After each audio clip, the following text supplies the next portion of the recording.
T2I TV. And for those who don't know, Step Out is a series of interviews and motivational segments designed to bring the best out of you and your business. Therefore, we have the following TV programs. Our first TV program, which is our flagship program, dubbed Step Out with Oscar Bimpong, is designed to interview consultants, experts, talented people, and those doing exceptionally well in their communities. The second one is Step Out SME Focus. This is where we interview business owners and showcase their products and services. The third one is Step Out Youth Impact Zone. This is where we interview young people succeeding against all odds to serve as an inspiration to other young people. And the last one is Step Out Authors Corner. And this is where we interview authors to share what their book is about to the world. Join us every week. Like T2I TV on Facebook and subscribe to the YouTube channel. To advertise or for further information, do WhatsApp +44 759 1152 983 or +233 55 580 3924 or email info@traintoinspire.com. T2I TV, we engage, educate, enlighten, and empower. I am so excited because the Step Out TV shows are back live on T2I TV. And for those who don't know, Step Out is a series of interviews and motivational segments designed to bring the best out of you and your business. Therefore, we have the following TV programs. Our first TV program, which is our flagship program, dubbed Step Out with Oscar Bimpong, is designed to interview consultants, experts, talented people, and those doing exceptionally well in their communities. The second one is Step Out SME Focus. This is where we interview business owners and showcase their products and services. The third one is Step Out Youth Impact Zone. This is where we interview young people succeeding against all odds to serve as an inspiration to other young people. And the last one is Step Out Authors Corner. And this is where we interview authors to share what their book is about to the world. Join us every week. Like T2I TV on Facebook and subscribe to the YouTube channel. To advertise or for further information, do WhatsApp +44 759 1152 983 or +233 55 580 3924 or email info@traintoinspire.com. T2I TV, we engage, educate, enlighten, and empower.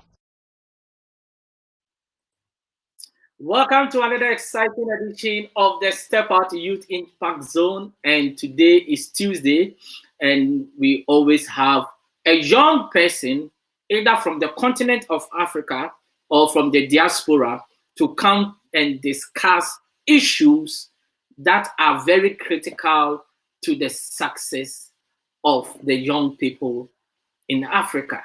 And trust me, this program is really gathering momentum because we have really interviewed young people across the long and breadth of Africa, including diaspora. And it gives me hope that upon all the challenges that we are going through, upon all the difficulties, upon all that seem to be impossible, some young people are always showing me, for me to understand that it can be done. And tonight is no exception, because I've got a very young man coming all the way from Nigeria to really come and discuss a topic that is truly dear to my heart as well. But trust me, before I come to him, let me just give a few mentions of our sponsors. This program is sponsored by Train to Inspire Consultancy. That is Train to Inspire Consultancy. T2I TV UK is powered by Train to Inspire Consultancy. That's your business training and consulting firm. That is for all your business training needs. Contact Train to Inspire Consultancy. They are also into working with schools and colleges and universities in terms of the personal development of students. Then also ALS Global Shipping and Logistics, your trusted import and export company based in Accra. ALS says if you are stranded at a port, call them and they will sort you out. Also, ZPay Ghana Limited, your remittance and mobile money company based in Ghana. They just launched their ZPay mobile money USSD code, and that is *270#. Just dial it on your phone and register for ZPay mobile money right on your phone. With ZPay mobile money, you don't need an agent or a third party to register. You can just do it at the comfort of your home and on your mobile phone. There are rules for sure. Your car leasing for every credit. Rules for sure says it doesn't matter your credit. You can drive out of the garage with a car of your choice. In this COVID-19, a lot of people are struggling to use public transport, but they don't have a good credit to buy a car of their choice. Who's for sure says contact them and they are going to sort you out. That it doesn't matter your credit history, you can walk out of the garage with the car of your choice. Now, when you call them, quote T2Y 2020, and they are going to give you a very good deal. If you want to contact any of our sponsors, the numbers are scrolling on the screen. Just take them and contact them. I always say that when you contact them and you tell them you got it from T2I TV UK, you are more likely to get a very good deal. Now, if you want to sponsor any of our programs, you are more than happy to do so. Please take the T2I TV UK number or Train to Inspire Consultancy number and contact us, and we are going to work with you. I always say that as a business training and consulting firm, apart from you investing in us, we are also going to invest in you to help your business to grow. Now, who do I have on the hot seat? And who is the young man that is on the Step Out Youth Impact Zone? That is the program that is taking the continent by storm, because it is the platform that we give young people the opportunity for them to really share their views, discuss issues that is confronting the young people, and also sharing their stories so that they become an inspiration to other young people. And who is this young man that I'm talking about? He is a project manager at Cater and Measure, that is in the UK, but he's based in Nigeria, the youngest past president of the Law Student Association of the University of Calabar, Nigeria, and he holds an LLB. He is in the person of Peter Odu. Please welcome to the Step Out Youth Impact Zone TV show, and you are live on T2I TV UK. Thank you very much, Mr. Oscar. As always, it's a privilege. I greet you all the way from Nigeria. How is the UK? Very well. COVID-19 lockdown, but we are still working. And there is not much we can say. We just have to move with the tide and hopefully pray that everything goes on well. So I always say it can be worse, but it is all good. As far as we are alive, we give thanks. Yeah, thank you very much, sir. Wow. Now let's go straight to Well, business. what we can Let's go straight to business. And our topic for discussion is the equalization of global opportunities for the youth in Africa. Now, before I go on to our topic, who is Peter Odu in your own words? Well, thank you very much, sir, for that question and for inviting me on this platform. I'd want to really appreciate you for this. Well, quite simply, Peter Odu is a young man who is willing to learn, ready to grow, and equally eager to contribute. I hold a LLB from the University of Calabar. I graduated with honors with a second class upper degree. There, I served as president of the Law Students Association of Nigeria University of Calabar chapter, where I implemented policies specifically focused on the promotion of the culture of advocacy. Well, I also have practical experience across global organizations around the world, like the United States Institute of Peace, the World Intellectual Property Organization, KPMG, and a couple of other organizations. And it is this experience that has fueled my drive and passion to contribute to the African workforce of tomorrow and to also look forward to equalizing global opportunities for youth here in Africa. So I'm glad to be here and I'm happy to be a voice of the young generation who are ready to take on the task and challenge of changing the African narrative. Thank you very much, sir. Wow, that is quite very brief but very in depth. And I think at your age, you've really got a lot of experiences with some global organization and also local organization. And I think that is why you really you hold the key to really discuss this topic of the equalization of global opportunities for the youth in Africa. Now, what Yes, sir. inspires Thank you. you for you to be too passionate about changing the narrative on the continent? Well, what inspires me? For me, when I preempt and look 100 years into the future, for me, what would most matter to that generation wouldn't be what manner of degree I graduated with, if I graduated with the first class or not, or how much money I had, or how many failures I encountered.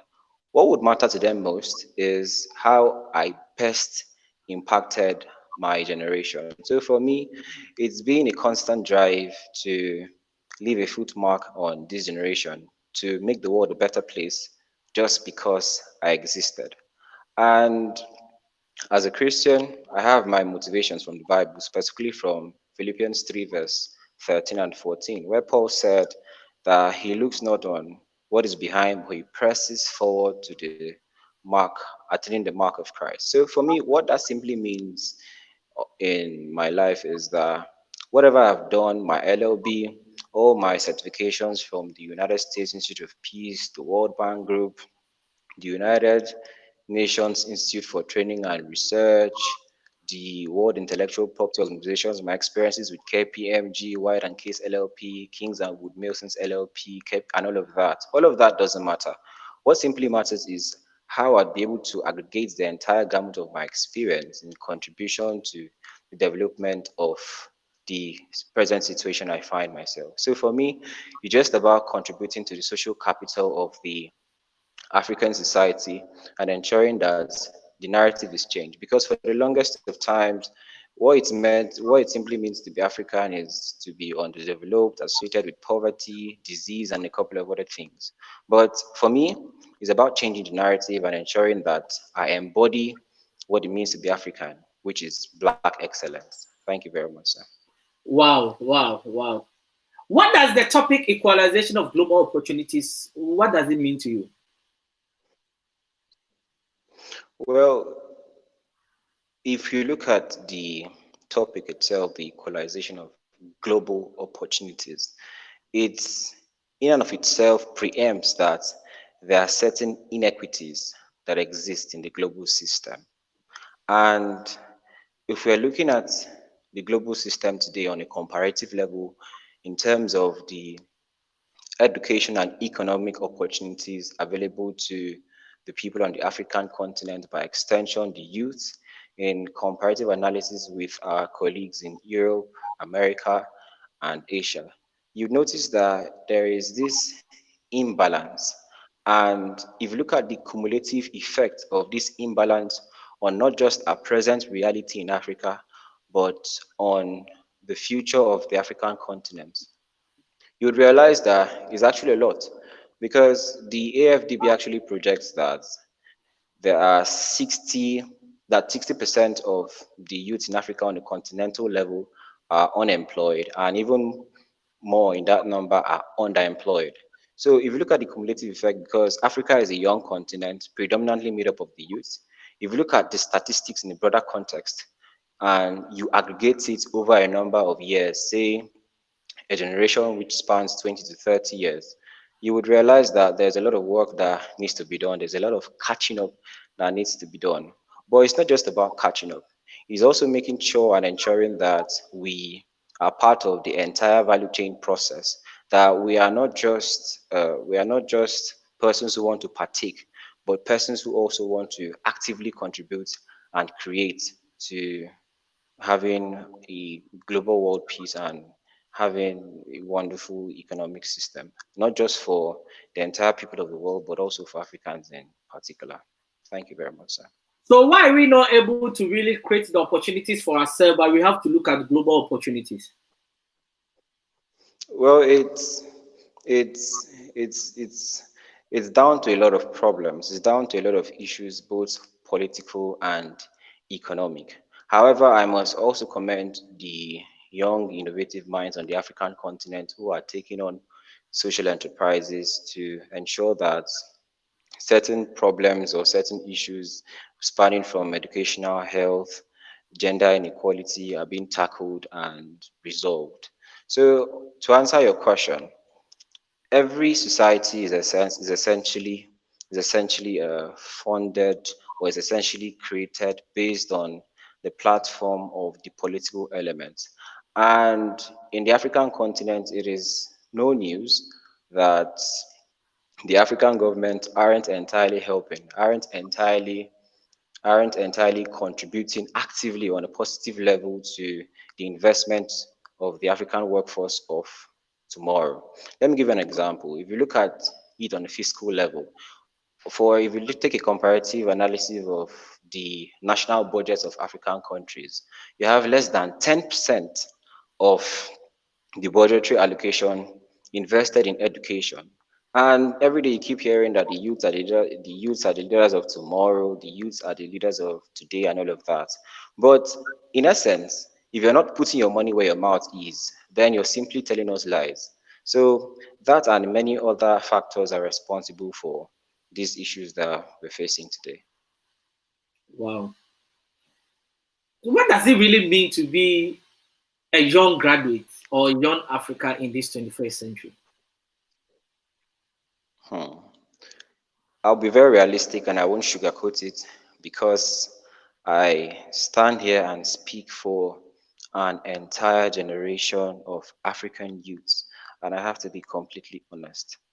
In the 21st century, in 2020, what it simply means to be a young graduate in the African society across African countries is to receive a road shock because there is a fundamental divide between the traditional educational system we have here and the employment labor market.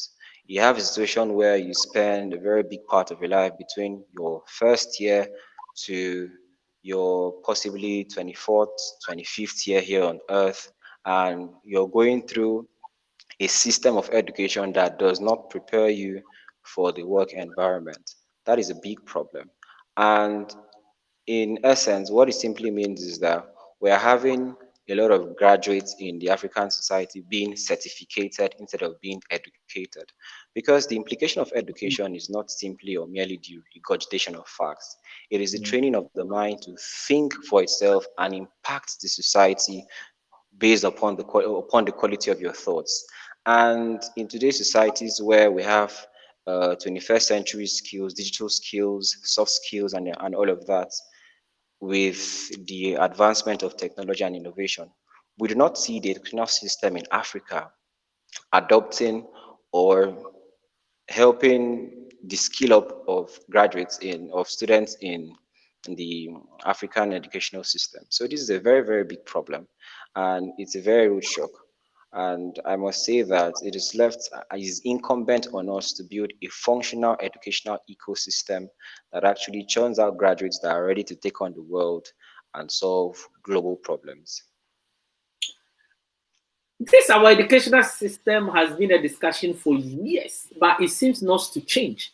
Because you made a profound statement Yeah. over there, and that is we train students for certification, but not for what we don't educate them. eh, And I think that is a yeah. very profound statement.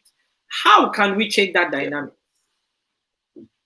Okay, well, it's quite simple. We need to go back to the roots. You see, education is entirely practical. And before I talk about that, I'd like us to understand that education should be viewed from two fundamental levels of analysis. It is education based on content and based on context. Content, what you get from the four walls of the classroom, and context, what you get in and outside the four walls of the classroom, basically experiential learning. And I dare say that education in the place of context, which is experiential learning, is even more important than context because we are not necessarily who we are in class, we are what we experience and what we have done. And to show you the importance of experiential learning, when you're done with university and you're about to enter the marketplace and you've presented your first class, your second class, and all of that, the employer also asks you for something very important. That is your experience, because it is experience is commensurate with capacity to deliver, not your grades per se. And we find that a lot of times in the educational system, we have not provided that. Let me also underscore my point. Say we have an engineering student who's been in the library for 5 hours on a first class CGPA and all of that. And then you juxtapose that with someone who's been in the automobile repair workshop and he's been working there for 3 years. If you have a problem with your car, maybe your Benz has an issue, who would you go to? Definitely, you wouldn't go to the first class student of engineering. You would go to the automobile repair intern. And that is something that we are not looking at in terms of qualitative experiences for African students. And you found that whatever qualitative experience that an average African student has had is based on his own voyage of educational discovery. And that's the problem because we need to provide a platform, an enabling environment where the students can explore, can and then be guided by mentors. And I believe that when we begin to do that, when we begin to provide functional communities for exploration, internships, and practical experiences, helping students understand that it's not just merely about memorization, but also building the mind towards the process of imagination so that instead of seeking for new landscapes in Europe and all of that, we can look at Africa with new eyes and with renewed visions that yes, definitely we can do something because we have the experience. Thank you very much. Wow, this is it's very important the kind of the example that you made. That look, a first class engineering student and an intern at the automobile shop. When you have a problem, which one are you Yeah, going to go to? So it's because yeah, we are not adding practicality to our education. So our educational system yes. is just theory based, which to me is really affecting the students when they come out into the marketplace. And you see, there are not even structures that are being put in place for them to harness their skills, isn't it? Yeah, I agree with you. I agree with you because I've been opportuned to have been on global platforms like I've mentioned before, the United Nations Institute for Training and Research, the United States Institute of Peace, the World Intellectual Property, and all of that. I can go on and on by virtue of the privilege I've had. And as a graduate, what I notice is that when I'm there and then I feel privileged, I see first and second year students who just got into college from maybe in universities in the UK or in America going through these same experiences. And for them, it's a normal thing. It's kind of like something that everybody does. But for me here, it seems like, oh, I'm doing something really, really important or something very, very exclusive. So if you look at the cumulative effect of that, like this is just me who is going through this experience, and if you look at the amount of persons who are deprived of these opportunities, you would know that there's actually a very, very big problem. Because from the level that I am now right now, I am poised to take on global challenges. I'm poised to look at the world from a global perspective and to look at areas of significant impact or social intervention. But that doesn't mean that I am better I am necessarily better than the person who doesn't have access to these opportunities. It is just because the system has not provided them with that and is not looking to. So I believe that this is a conversation that is very important that we have. Wow. But let me ask you this. Do you think the young people Yeah. even on the continent are also yearning to really improve their personal development by themselves? Because let me give you a typical example. A young person that is supposed to go to a music show that is probably charging, let's say, $30, right? They are more Yeah. likely to raise the money and go for that entertainment show. But when it comes to like the things that is going to shape their personal development, they find it difficult to raise that $30. I don't know whether you agree with Yeah. me, but that is my personal observation. How can we change that? Well, I believe on a contextual level, we would have to look at it in terms of self actualization. You have a situation where persons who are educated and trained, persons with their degrees, masters, and PhDs, and all of that, are remunerated poorly. And then you have entertainers who are in the entertainment industry earning in millions and billions. Now, on a psychological level, what that does to the average youth is that it does the education going through the educational process, the process of self-development is not entirely rewarding. That's the message that the system passes to the average Nigerian youth. However, I must say that that is not entirely true, that there are a lot of young persons here in Africa who are pushing for development, who are passionate about growth, who are looking for areas of exploration, who are taking into consideration the skills and the level ups that they can undergo. However, it is the opportunities and the platforms that are not necessarily made available to them. So that's like the big problem. So in terms of the mindset, I would say that the African youth is ready. The stereotype that the African youth of the 21st century is lazy and all of that, I disagree with that because I am a 21st century African youth with friends, with an entire network and community of people with and behind me who are pushing for African development, who are pushing for capacity development, who are pushing for growth, not just for themselves, but also for their communities. Mm, You have the likes of you have the likes of Kennedy, Keze, James Okina, names too numerous to mention. And I must say that the stereotype that it's the fault of the African youth that we are not taking global opportunities is wrong. I must say that the African youth is even doing the most with the scarce resources and the debilitating environment he finds himself in. So I must say that if we are given the enabling environment, definitely we'll thrive. Now, let me even give an example.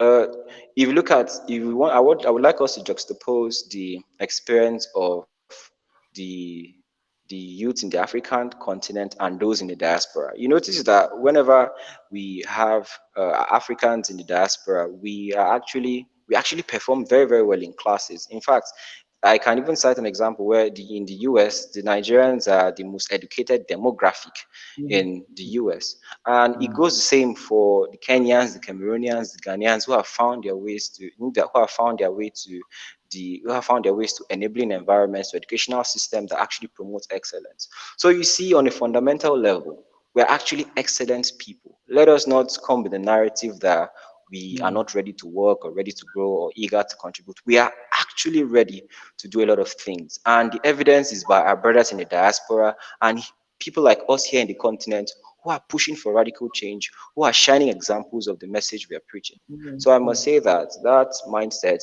is long forgone, and we're here to change the narrative. Thank you very much, sir. Wow, that's quite interesting. I like the way you answered the question because I believe young people are passionate, but they need the right platforms, they need the right tools, the right systems in place. But do you think the population of the young people on the continent are they using it to their advantage? Because you see, if the young people on the continent decide to elect the right leaders, if they decide to elect the right MPs, the right president, they can change the narrative. Are we using our population? Because we are the youngest population across all the continents and we are the most vibrant. Are we using our Yeah. population as a competitive advantage, especially in our leadership dispensation, where other people are ruling Yeah. us, and there is a big divide between the digital space and what I call the analog minds? That is, the leaders, they don't even know how to use computers, some of them. How can they really lead us? So, how can we Well, change that narrative where we use our population as young people to our advantage? well, I must say that first of all, we must not look at it independently. We should also consider the fact that we live in a society where the political system is oppressive. It is quite oppressive.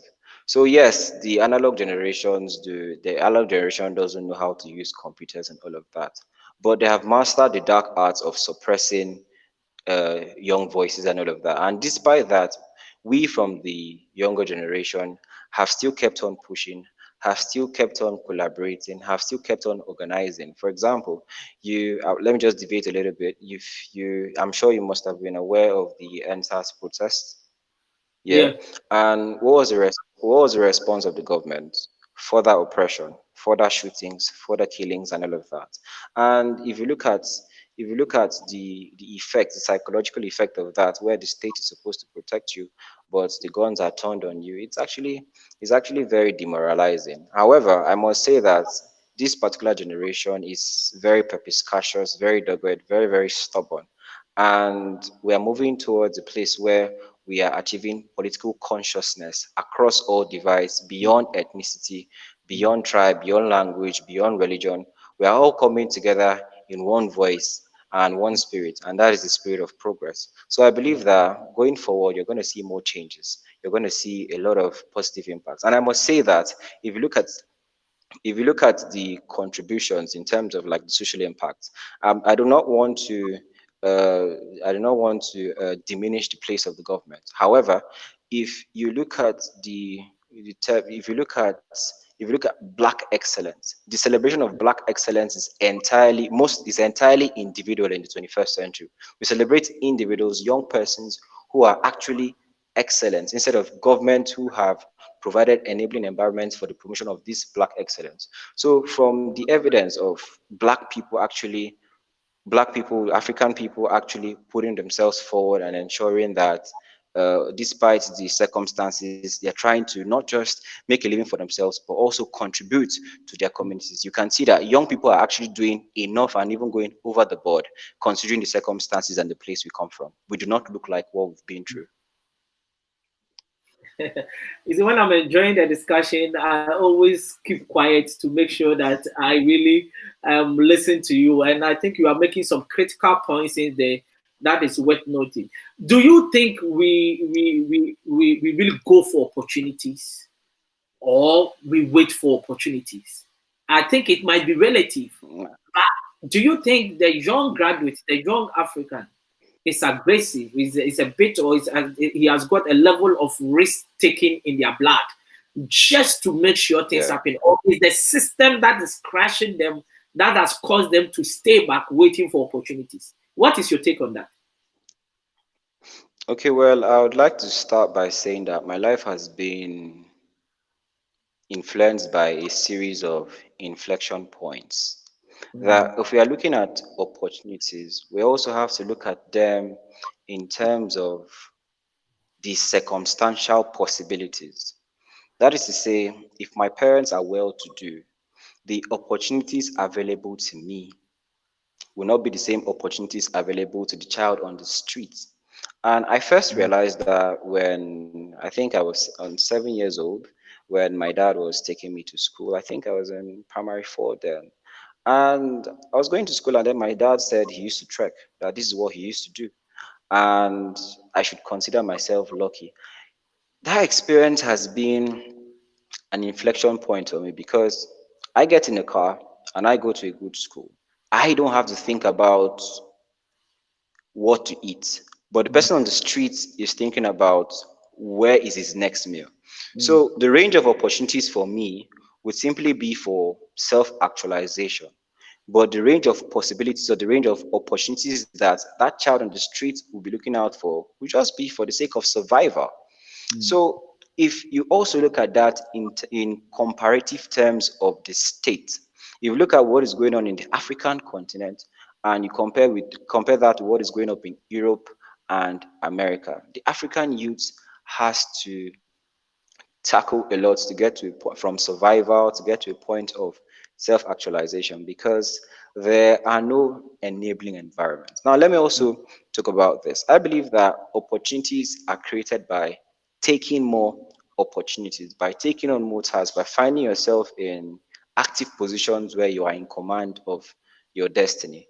And I believe that despite the fact that the AFDB reports that 60% of the youth on the continental level are unemployed, and a very big number in that are underemployed. I believe that as African youths, we are taking responsibility for our destinies. We are not passive. I refuse to accept the narrative that we are being passive because if you look all around, you see young people striving. And then we should understand something that we should not merely look at this in terms of academic literacy. We should also look at it in terms of vocational expertise. So if a young African is not in school, that doesn't necessarily mean that he is lazy. He's trying to make ends meet. He's building a skill, he's building the requisite skill repertoire to help him survive and then actually move towards the possibility of self-actualization. So I believe that we on the African continent are actually doing a lot and we're very active and vocal about pushing ourselves forward. Thank you very much. Does a young African graduate knows where global opportunities are? For example, if after school I want to look out for global opportunities, where should I go? Where do I start from? How do I start it? Who do I contact? Who do I talk to? Yeah. Well, I believe that it's a fundamental problem right from the educational system, right? Because the issue with global opportunities, I can look at it from two fundamental levels of analysis. One is the access to the right information through the right communities, and secondly, access to funding. Now, with access to the right information, now there's no functional ecosystem put in place by our traditional educational institutions where aside from coming to class and going back, taking your homework, doing your coursework, and all of that. Now, you do not find conversations around aside class, what do you do? So, for the average African youth really who has not really explored or who has not had the privilege of mentors or people to point him in the right direction, he is unaware because we have to realize that in as much as all of us are here on earth, we have alternate realities. There are persons who are assessing global opportunities because they are aware of that. There are persons who are completely unaware that an entire world like that exists. So, and that applies to a significant number of of African youth here in the society. Then we also talk about access to funding. Now, you've gotten these opportunities, you've applied for a master's abroad, you've applied for fellowships, for scholarships and all of that. Now, say you've gotten your admission into an Ivy League university, who is now going to fund you? You now have to wait for the Commonwealth and Chevening scholarships. If you don't get that, if you're not lucky enough to get that by virtue of your application, you lose it. And obviously you can't go to the government for funding, and because you know that the level of bureaucracy here in Africa is so much that you wouldn't even get an audience with your local parliamentarian or your state governor and all of that. So when you look at all of the challenges that African youths have to go to, you must really commend the fact that we are resilient in the face of all of this. How can we really push government to do the right thing for the young Africans? Because it's been on and on and on and on. How can we really push them to do the right things that is going to benefit that young person on the continent? Yeah. Well, for me, it's about providing a system of accountability. For the longest periods of time, the government has not been accountable to the people. The government is supposed to be the servant of the people, right? But in Africa, it's different. The government are the kings and the emperors and all of that. But that has to fundamentally change in 21st century. And I believe that with the right mindset going forward, we can begin to demand a system of accountability. And apart from accountability, is also having an understanding of the entire governmental process, from national budgeting to strategizing and implementation of projects. For example, we know of this person in Nigeria, and Hamzat Lawal, who started the social venture, Follow the Money. Now, when you hear of the national budget, right, we hear that the government has passed the budget for the fiscal year and all of that. Now, we do not see for the longest of times, we do not see the impact of the disbursement of those allocations, and nobody is asking questions. And that has been a problem from the 80s to the 90s to the 2000s, and even right now. We have a system where they're talking about projects, they've allocated monies for that, and nobody is demanding, why has this project not been completed? So first is a system of accountability. Secondly is understanding how the entire process works. So we need to educate ourselves more on the entire governmental process, so we don't get caught up in the gimmick. So we know that, okay, yes, from point A the money moves to point B, from point B it moves to point C, and then in point C we have implementation and realization of these projects. And if there is no implementation at point C, then definitely there is a problem somewhere.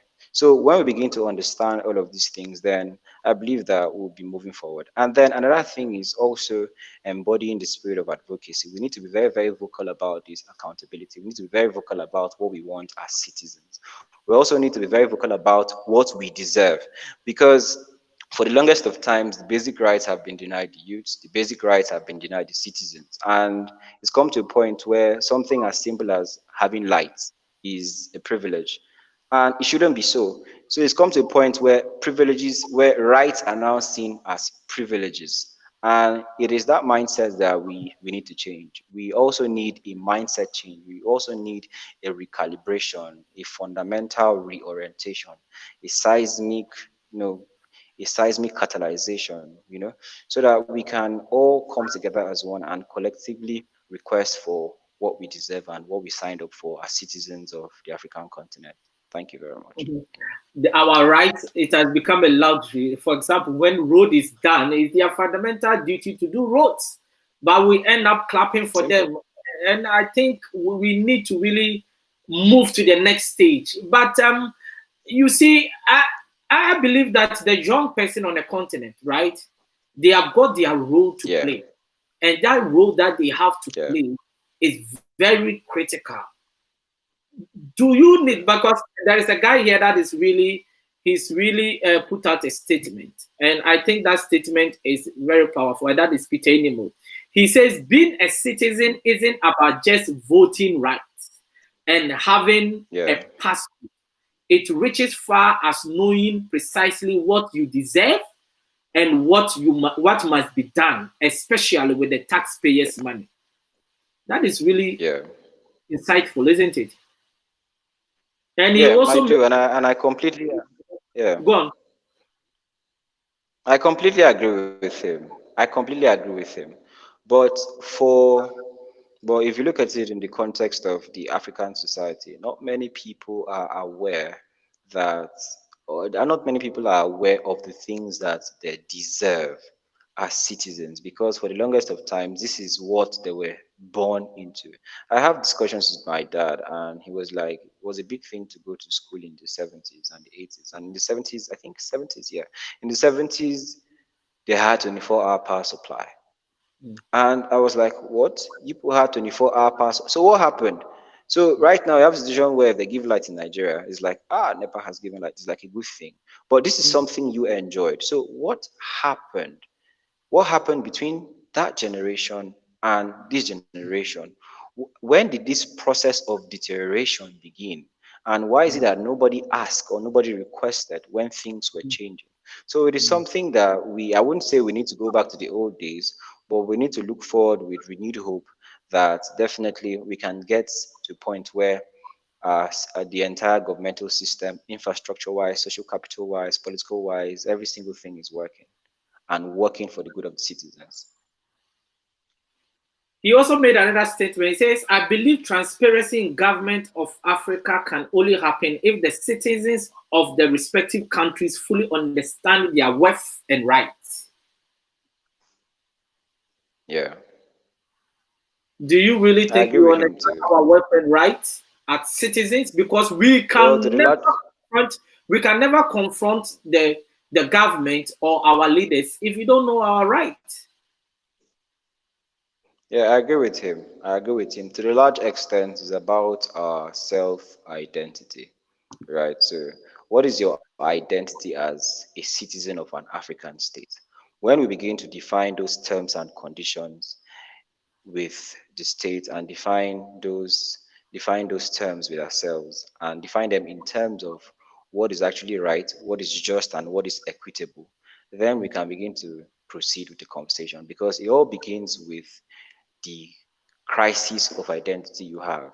So, as an African citizen, are you entitled to a standard quality of life? Are you entitled to 24-hour power supply? Are you entitled to security and safety? Are you entitled to economic opportunities? Are you entitled to social intervention programs from the government? When you begin to answer all those questions in the affirmative or the negative, depending on where you fall on the divide, then we can begin the entire conversation of demanding what is what the government is supposed to provide for you, because it all begins with a self conviction about what you're entitled to as a person. Now, is mentorship really maximized on the continent to help young people to really explore things like these global opportunities that we are talking about? The truth is, I would if you're talking about maximization, I would say no, it is not maximized because at the very basic level, who is a mentor to you? Somebody who's supposed to guide you. And if we're looking at the place of grooming, the place of growing, the process of development, the platform for development, that is the traditional educational system. The first mentors you're supposed to have, aside from your parents and those around in your immediate family, are supposed to be your teachers. But the very first perception a child or the students or the the young person in university has of his lecturer is of a lord, of of a strict instructor. Now, you that and it's also evidenced by the fact that aside the interactions in class, you very rarely have a teacher who understands what the individual student is going through. So, on that level, we're not having a lot of mentorship in the educational space, and I believe that that has been underutilized. Now, on the other level, we have had like a significant number of conferences and all of that. But that is okay. That is nice for mind orientation. But we should also take it beyond conferences into building organic relationships, working relationships, functional relationships, so that aside speaking, aside aside impacting with your voice, you would also be providing these young persons you're impacting with practical experiences for the application of those principles that you have told them or you have taught them. So if I'm a speaker and then I go to a conference and I tell you you have to aspire to inspire to perspire and all of that, and then I do not provide you with an adequate an adequate platform for the actualization of your aspirations. What I've just done is just whet your appetite and left you hanging. And what's just simply going to happen to that person is the person is going to know that something is missing, but there's going to be a disconnect. And going forward on a cumulative level is going to lead to an entire crisis of identity because in his mind he knows that there is something fundamentally different from what he's experiencing. But in reality, Mm. he's not getting access and he's not getting the opportunity to explore those things that he believes are in his mind. Yeah.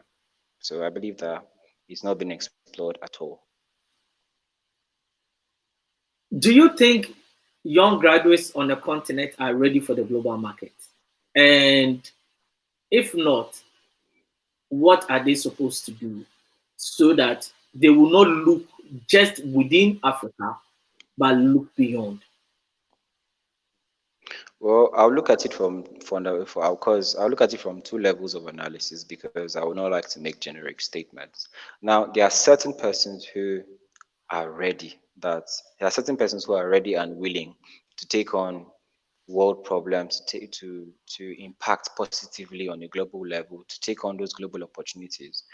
However, It could either be no access to the right information, no access to funding. Because in Calabar, where I come from, a small town in Nigeria, right, the capital of Cross River State, you have so many persons so many young people between the ages of 16 to 21 who have started different social enterprises for positive social impact in Calabar and Cross River State. Now, what they are doing is they are utilizing their own personal resources and leveraging on the resources of their friends and the limited contacts and networks they have. And they have done so well for themselves.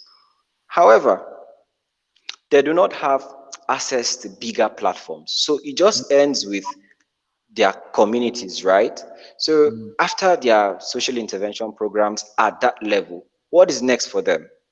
mm, Obviously, with the limited access to information and possibly funding, you have all those dreams and aspirations cut off.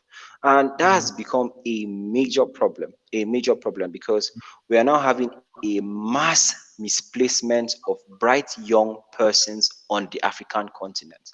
And if you look at it on a cumulative level, that is a major problem because you have somebody who wants to take on gender inequality, you have someone who wants to take on the climate, you have someone who wants to take on education, you have someone who's passionate about social justice and advocacy, but there's no platform for that. mm, What simply happens is when the years begin to go by, he just goes and looks for a job, whether it is in line with his passion or not in line with his passion. He just wants to make a living and he has stored and sourced for opportunities and nothing is coming forth. So this is the story of over a million youths. And I'm here to tell that story and to highlight and spotlight it because it's a conversation that we need to be having. Now, on a second level, for those who have not necessarily built the right skills to get into entry to take on global opportunities. Now we also have to look at the system of education because it's not just about the problem of unemployment or the problem of no access to these opportunities. It's also about the issue of competencies and employability. So when you're now faced with these opportunities, what then do you do? Do you have the capacity to deliver? Do you have the capacity to take them on? So on these two levels, we need to draw a nexus and then proceed from there. Look, when the conversation is very good, time runs like the speed of light. Can you imagine it Oh just my five God. minutes to the top of the hour? Time is really running. And trust me, I've enjoyed every bit of this discussion. But I've got some few comments here I would like to read. Odinlo Okay. Aaron says, I love this. And Xavier Inwekwe says, hello, Mr. Peter Odu. The dexterity of your communication skill on a topic from the standpoint of your character skill on a global leadership as regarding our emphasis is so profound. That is really powerful. Then I also Wow. have the same person saying that the world, precisely the youth, need men like you to represent us in high profile position to change the narrative and give bearing to Africa in this new decade and beyond.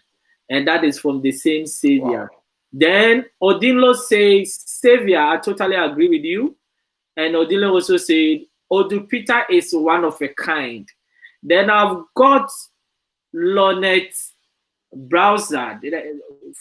Forgive me if I didn't mention your name well. That is God bless all of you in Jesus Christ's name. Then I have got Peter Animal coming to really comment. I don't think it's just lack of awareness that's killing us. I think is due to inadequate belief in our capacity as citizens. And Alice Promise says Yeah. that that's my son. This was superb session. I totally agree. That is in the way in term. It's been a wonderful discussion. And trust me, if you're enjoying this discussion, we will encourage you to share this Yeah. for somebody to have an opportunity to Yeah. watch this powerful discussion. And also, there is one thing I will Yeah. ask that this platform is here every Tuesday, Thursday, and Saturday. And these are the kind of discussions that we bring to you every time. On Thursday, I've got two young people. One is 14-year-old from UK and another is 11-year-old from Kenya. They are entrepreneurs. One has written book. One is an artist, and they are doing an amazing work. On Thursday, when you switch on to come here, let your children sit by your side to listen to these young children. And after listening to them, your children will understand that they don't need to finish university before they start pursue any vision.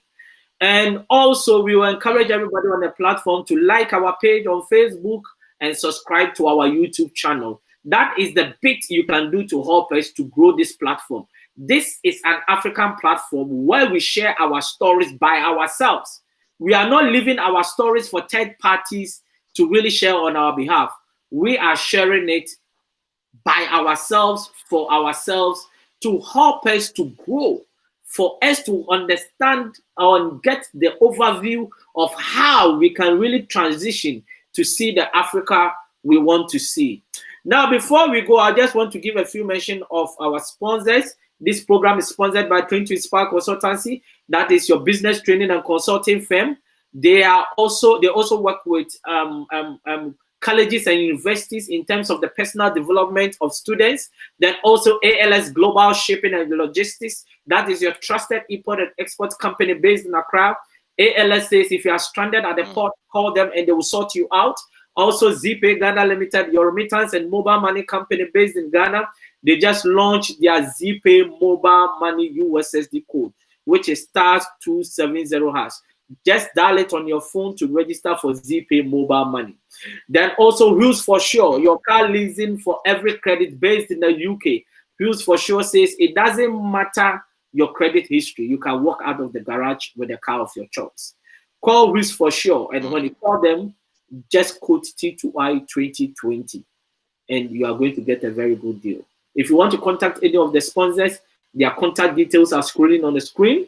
And also, if you want to sponsor any of our shows, you are more than happy to do so. Just take the T2I TV UK number or the 20 Inspire Consultancy number, connect to us, and we are going to help you to succeed in the marketplace. We always say that a lot of small and medium enterprises cannot go to main media. Come to us and we are going to sort you out. We are going to grow with you, and we are the best that you can work with. I've been enjoying this, Peter, and from the comment, it shows that everyone on the platform has really enjoyed it as well. Yeah. Well, what I can say is that I am humbled by the comments, and it's an inspiration to do more.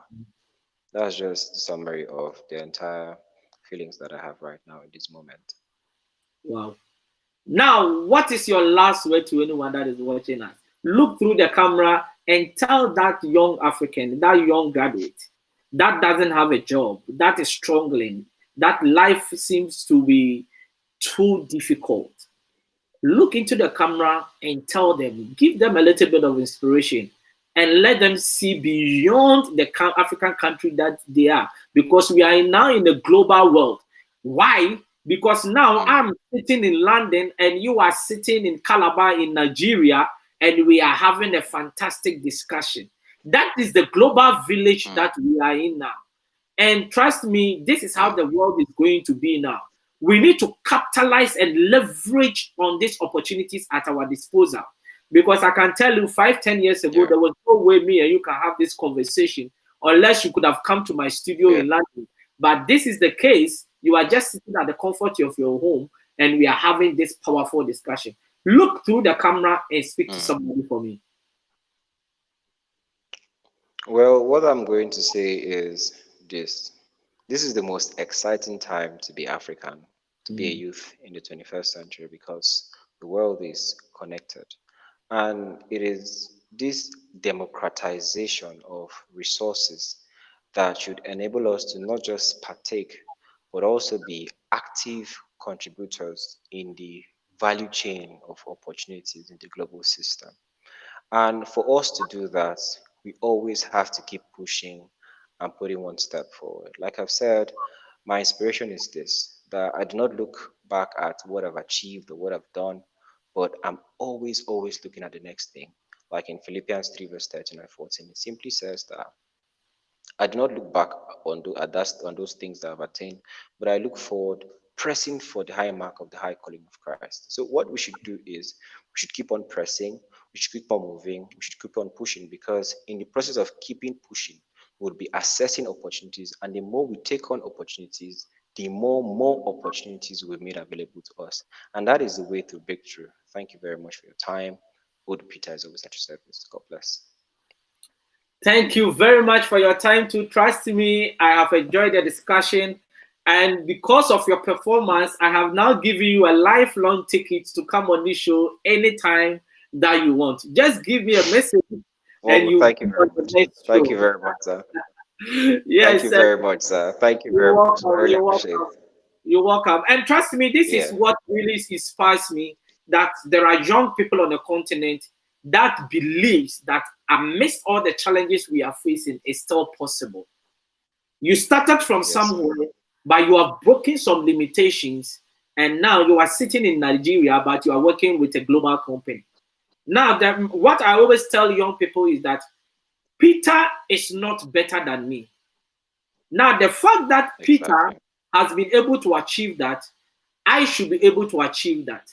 Now, what I tell young people is that you shouldn't be jealous about Peter, but you should go to Peter and ask Peter, how did you do it? That is the only way we can learn.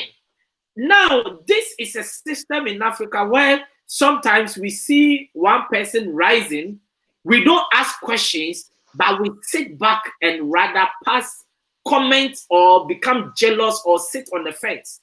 It is about time we go to people and ask them how. Because that is the only way you can also pass through the route that Peter is on. If you don't ask the question, Peter cannot answer you. So it's about time young people should rather embrace the success stories of others and go closer to them to ask how. How did you get here? How can I get here? And I think if we are able to do that, then we are on a path to really break certain limitations on the continent. Now, on the front of within the continent, we need to work on ourselves. We need to fight, be united, make sure we make our leaders accountable, because that is the only way we can change the status quo. If we don't work hard to fight for what belongs to us, they will continue to use us on the ride.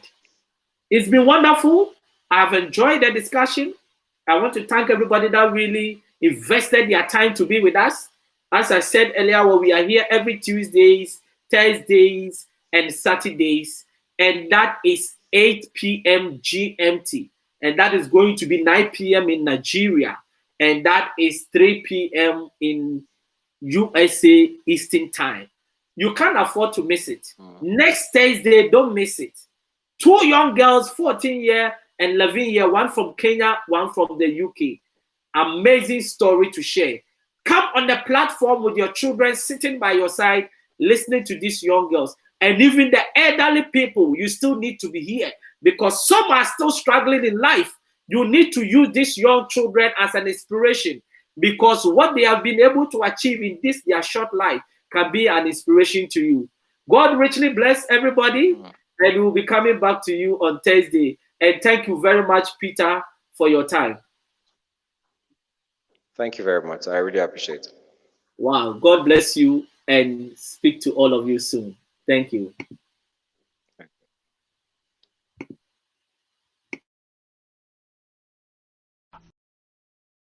I am so excited because the Step Out TV shows are back live on T2I TV.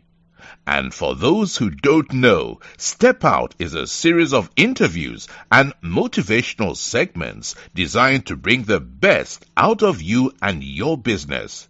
Therefore, we have the following TV programs: Our first TV program, which is our flagship program, dubbed Step Out with Oscar Bimpong, is designed to interview consultants, experts, talented people, and those doing exceptionally well in their communities.